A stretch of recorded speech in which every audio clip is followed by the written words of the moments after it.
To all who come to this happy place, welcome. Where'd I put that duct tape?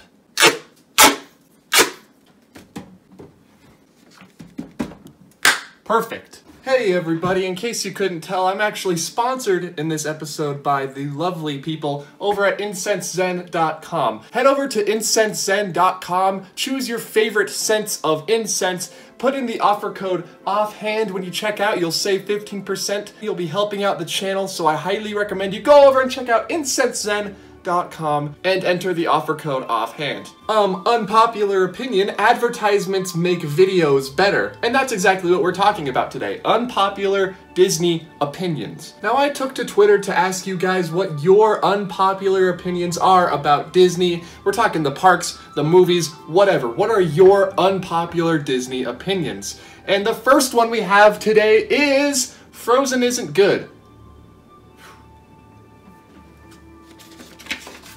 All the time. All the time.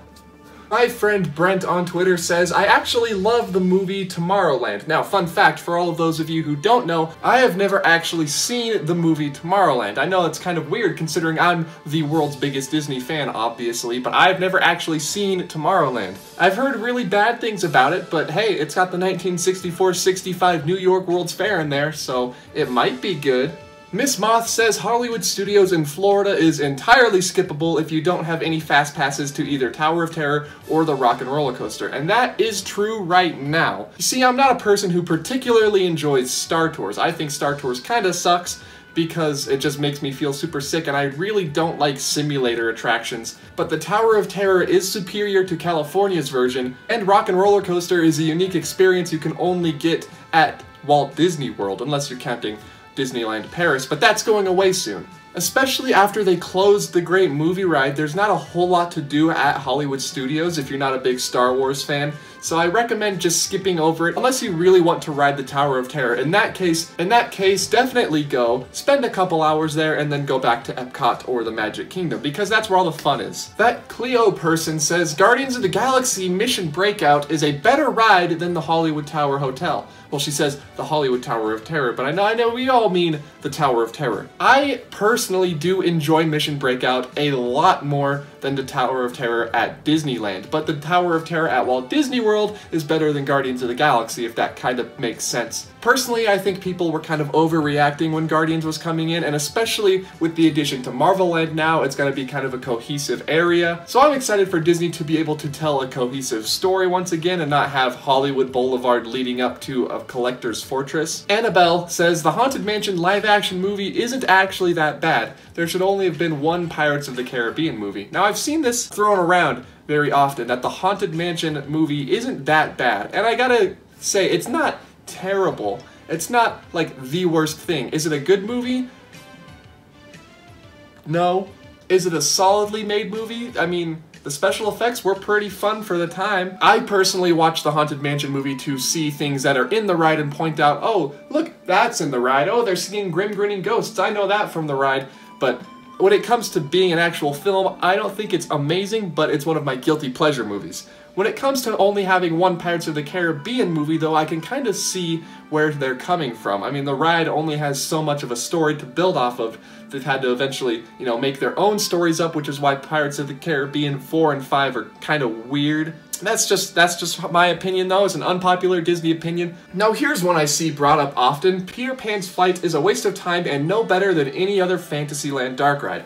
I gotta agree with you there. I would never wait more than probably 20 minutes in line for Peter Pan, and since the line is never shorter than 20 minutes, I never ride the Peter Pan attraction in Fantasyland.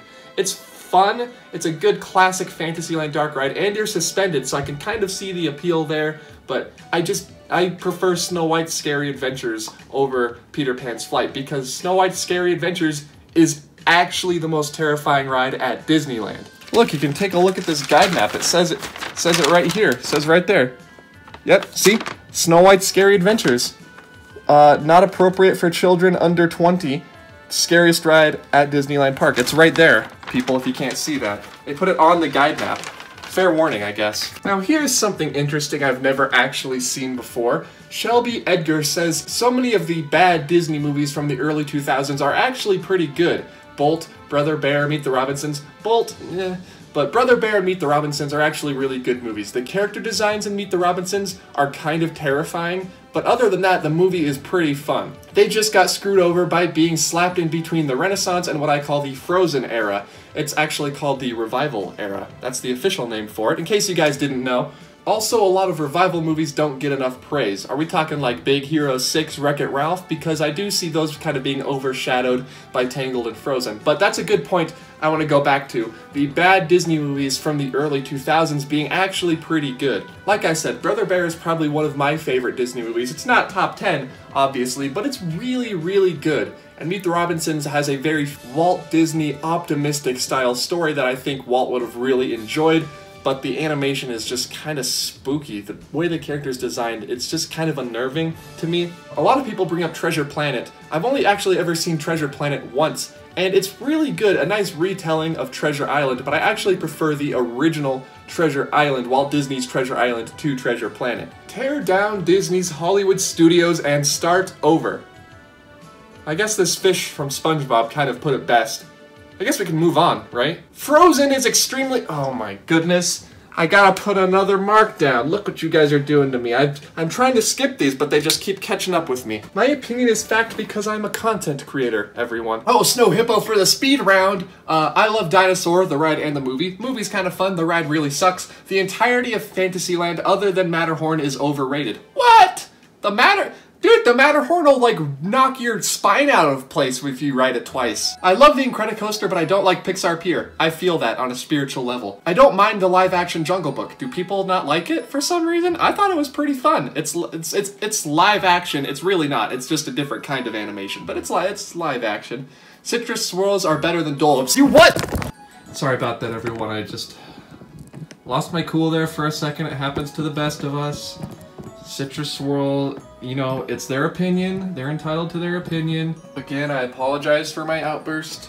We're all entitled to our opinions, even if they may be wrong. I'm happy A Bug's Land is gone. Sorry, not sorry. Hey, respect. Bro, don't do that. No, never mind. So what do you guys think? What are your unpopular Disney opinions? Share them with me down in the comments below. What is your unpopular Disney opinion? I would love to hear from you guys. Also, remember that Incense Zen is sponsoring this episode. Go to incensezen.com and upon checkout, use the offer code OFFHAND. You'll get 15% off your purchase. It'll help me out a little bit. It helps the channel out, so please consider heading over there. You can get like 20 sticks of incense for like $2. It's seriously just a great deal, and they really help out creators, so please consider going over there.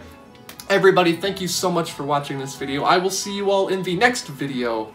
Goodbye.